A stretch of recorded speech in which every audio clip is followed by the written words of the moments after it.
Hi guys, welcome to our channel. ప్రస్తుతం మనతో మాట్లాడడానికి సీనియర్ జర్నలిస్ట్ దాము బాలాజీ గారు ఉన్నారు. వారితో మాట్లాడదాం. Hi sir. మనకి ఈరోజు అమెరికాలో ప్రభాస్ మూవీ సాలార్ రిలీజ్ కాబోతుంది. దాని గురించి ప్రివ్యూ ఏదైనా చెప్తారా సార్? ఈరోజు సాలార్ ప్రభాస్ది అమెరికాలో ముందు రిలీజ్ అవుతుంది ఇప్పట్లాగే. సో దాని మీద ఆల్రెడీ అక్కడ ఒక విపరీతమైన క్రేజ్ ఉంది నిజానికి. ఎందుకంటే ఈరోజు డంకీ సినిమాకి దీనికి ఒక రకమైన పోటీ అని చెప్పచ్చు, ముఖ్యంగా నార్త్ ఇండియాలో. దానివల్ల డంకీ సినిమా కోసం మల్టీప్లెక్స్ థియేటర్లు అన్నీ కూడా దాదాపు 1650 సినిమా స్క్రీన్లు డంకీకి అలాట్ చేసేసారు. దానివల్ల కొంత నిరుత్సాహం కూడా ఉంది సలార్ ఫ్యాన్స్లో. కాకపోతే ఏంటంటే సలార్కి ఒక రకంగా గుడ్ లక్, షారుఖ్ ఖాన్కి బ్యాడ్ లక్ ఏంటంటే డంకీ సినిమా అంత గొప్పగా లేదనే టాక్ వచ్చేసింది. కాబట్టి ఖచ్చితంగా రేపటికి కొన్ని థియేటర్లు సలార్ మూవీకి ఇచ్చే అవకాశం ఉంది నార్త్లో. ఏదేమైనా అది పరిష్కారం అయిపోతుంది.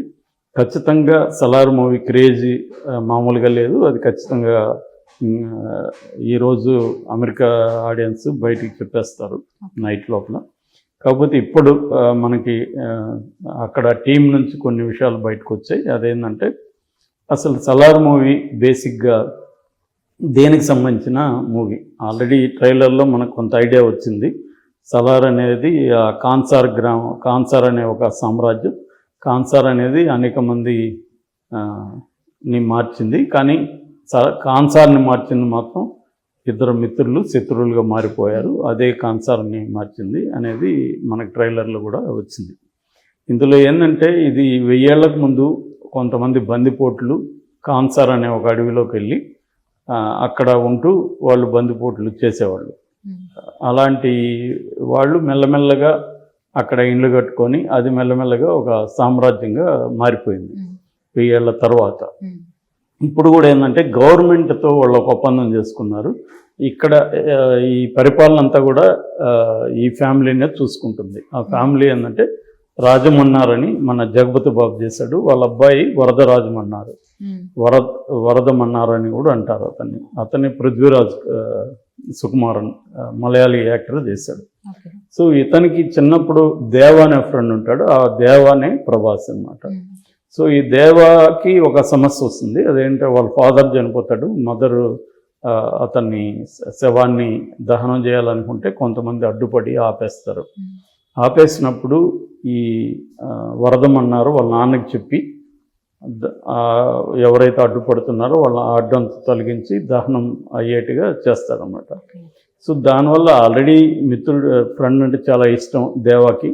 అటువంటిది పెద్ద ప్రమాదం, వాళ్ళ తల్లి అవమానానికి గురైనప్పుడు తండ్రి డెడ్ బాడీ అక్కడ ఉండిపోయినప్పుడు సేవ్ చేశాడు. కాబట్టి ఫ్రెండ్ అంటే ఇంకా అతనికి ఒక అభిమానం, ఒక రుణపడి ఉన్నానన్న ఫీలింగ్ పెరుగుతుంది అన్నమాట. ఈ క్రమంలో వాళ్ళ అమ్మ అతను వేరే ప్రాంతానికి వెళ్ళిపోవాల్సి వస్తుంది. సో వెళ్ళిపోతున్నప్పుడు నీకు ఏ సమస్య వచ్చినా ఈ దేవా ఉన్నాడు, దేవాన్ని నువ్వు ఒక చెప్తే నేను ఆ పని చేస్తాను, నీకు ఏ ప్రాబ్లం వచ్చినా నేను సాల్వ్ చేస్తాను అనేది చెప్పేసి వెళ్ళిపోతాడు. తర్వాత పరిస్థితి ఏంటంటే ఒకసారి ఈ రాజమన్నారు బయటకు వెళ్తాడు. ఆ టైంలో మంత్రి తర్వాత కొంతమంది అక్కడున్న ఆ సామ్రాజ్యంలో ఉన్న సలహాదారులు కావచ్చు ఇలాంటి వాళ్ళు ఏంటంటే కుట్ర పన్నుతారు. కుట్ర పన్ని అతను వచ్చే లోపలే ఈ వరదమన్నార్ని కానీ చంపేస్తే సామ్రాజ్యం తమ కైవసం అయిపోతుంది అనేది వాళ్ళ ప్లాన్. సో ఆ ప్లాన్తో వాళ్ళు ఏం చేస్తారంటే అటాక్ చేస్తారు. అటాక్ చేసినప్పుడు ఈ 2 గ్రూపుల మధ్య గొడవ జరుగుతుంది. బట్ వీళ్ళకి ఈ వరదమన్నారికి పెద్ద బలగం ఉండదు కాబట్టి అందరూ కూడా కుట్రపూరితంగా వాళ్ళు చేసుంటారు. సో ఈ క్రమంలో అతన్ని దొరికిపోతాడు. దాంట్లో నుంచి అతన్ని చిత్రహింసలు పెడతారు. దాంట్లో నుంచి అతను ఎస్కేప్ అవుతాడు కొంతమంది సపోర్ట్తో. ఎస్కేప్ అయిపోయినప్పుడు వీళ్ళు ఏం చేస్తారంటే ఒకరేమో రష్యా ఆర్మీని, ఇంకొకరేమో సెర్బియా ఆర్మీని తెచ్చుకుంటారు, 2 గ్రూపులు. సో అప్పుడు వీళ్ళు ఇతని తమ్ముడు కానీ వీళ్ళ టీం అడుగుతారు వరదమన్నారు, వాళ్ళు ఇట్లా రష్యా అండ్ ఈ టీముని తెచ్చుకున్నారు, మనం ఎవరిని తెచ్చుకోబోతున్నాం అన్నప్పుడు ఇతను ఏం చెప్తాడంటే పర్షియన్ సామ్రాజ్యంలో సుల్తాన్ ఉండేవాడు, అతనికి ఎంత పెద్ద సమస్య వచ్చినా బలమైన సైన్యాన్ని అతను సహాయపడమని అడగడు, ఒకే ఒక్కడిని అడిగేవాడు. ఆ ఒక్కడు ఉంటే చాలు అతనికి. అలాగే నాకు కూడా ఒకే ఒక్కడు ఉన్నాడు, అతన్ని నేను పిలిపిస్తాను అనేది చెప్తాడు. అతనే ఈ దేవ అనమాట. దేవాని అతను పిలిపిస్తాడు. సో దేవ బ్యాక్గ్రౌండ్ ఎలా ఉంటుందంటే అతను ఒక మెకానిక్గా ఉంటాడు, కానీ అతని లోపల ఒక యుద్ధం ఉంది అనేది చెప్తారు. దాంతో అతను ఎవరికైనా సహాయం చేయాలన్నా వాళ్ళ దగ్గర డబ్బులు తీసుకుంటాడు, కానీ చాలా డెడికేటెడ్గా వాళ్ళకి సహాయం చేస్తుంటాడు.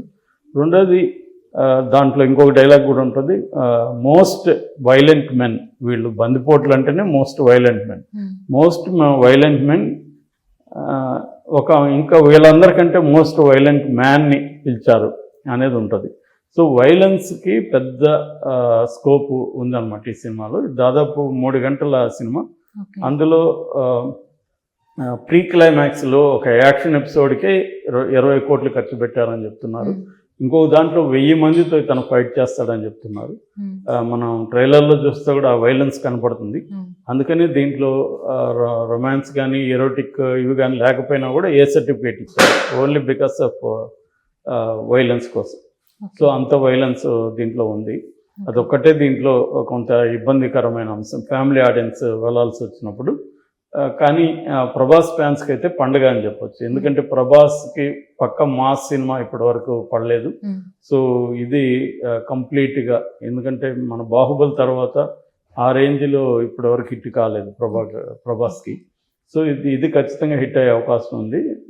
ఇంకోటి ఏంటంటే కేజీఎఫ్ యూనివర్స్ అంటాం. మామూలుగా ఇప్పుడు సినిమాటిక్ యూనివర్సెస్ అని పిలుస్తున్నారు. అంటే ఫ్రాంచైజీస్ ఉంటాయి, లేదా డైరెక్టర్ వరుసగా కొన్ని సినిమాలు ఉంటాయి.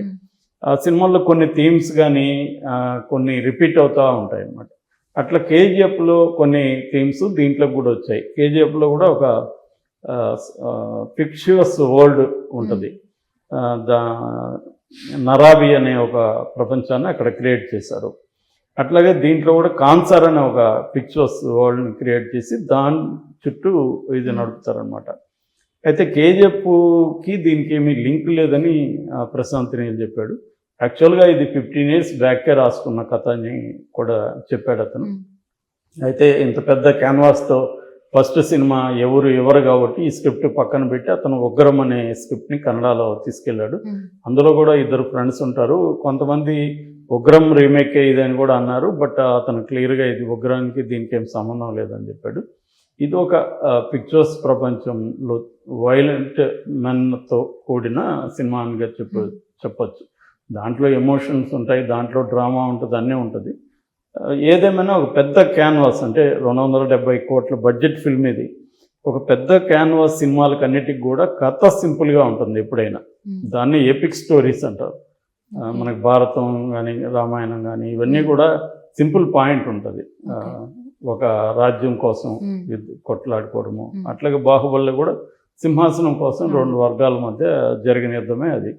ఎప్పుడైనా కూడా టైటానిక్ కావచ్చు, ఎనీ హాలీవుడ్ సినిమాల్లో కూడా కథల కాంప్లెక్సిటీ ఉండకూడదు అనమాట. That is the rule. ఎందుకంటే ఉంటే అది కథని ఫాలో కావడం కష్టమైపోతుంది. సో బిగ్ క్యాన్వాస్ ఉన్న వాటికి మిగతాంతా విజువల్ వండర్స్, మ్యూజిక్, ఎఫెక్ట్స్ ఇవన్నీ ఒక గ్రాండ్ స్టైల్ ఉంటుంది. ఇది కూడా అటువంటిది.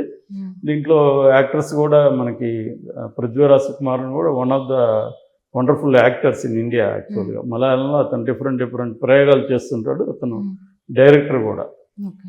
సో వీళ్ళిద్దరు అనేది చాలా మంచిది. రెండోది ప్రశాంత్ నీల్ కూడా చెప్పాడు, నేను ఇంతకుముందు కేజీఎఫ్ నాకేమనిపిస్తే అది చేసుకుంటూ వెళ్ళాను, కానీ ఈ సినిమాలో నాకు ఈ పృథ్వీరాజ్ అతను ఎప్పటికప్పుడు అతను కూడా ఇన్వాల్వ్ అయ్యి స్క్రిప్ట్లో నాకు అనేక సలహాలు ఇచ్చేవాడు. అట్లాగే ఇది టీం వర్క్, ప్రభాస్ కూడా ఇన్వాల్వ్ అయ్యని చెప్పాడు. అట్లాగే ప్రభాస్ని మీరు ఎందుకు సెలెక్ట్ చేసుకున్నారు, బాలీవుడ్లో ఇంతకంటే పెద్ద సూపర్ స్టార్లు అంతా ఉన్నారని చెప్పిన దానికి కూడా ప్రశాంత్ నీల్ ఏం చెప్పాడంటే, ప్రభాస్లో ఒక రకమైన ఇన్నోసెన్స్ ఉంటుంది, at the same time aggression ఉంటుంది. ఈ 2 కంబైన్డ్ క్వాలిటీస్ నాకు కావాలి క్యారెక్టర్కి. ఆ 2 నాకు ప్రభాస్లో కనిపించాయి అనేది అతను చెప్పాడు. సో ఇది దాదాపు 4-5 ఏళ్ళుగా నడిచింది సినిమా. కాబట్టి ఇప్పుడైతే ఖచ్చితంగా యుఎస్లో కూడా ఇది ఒక మార్క్ క్రియేట్ అవుతుంది. ఎందుకంటే అక్కడ నుంచి మనకి దాన్ని బట్టి ఇక్కడ స్టార్ట్ అవుతుంది.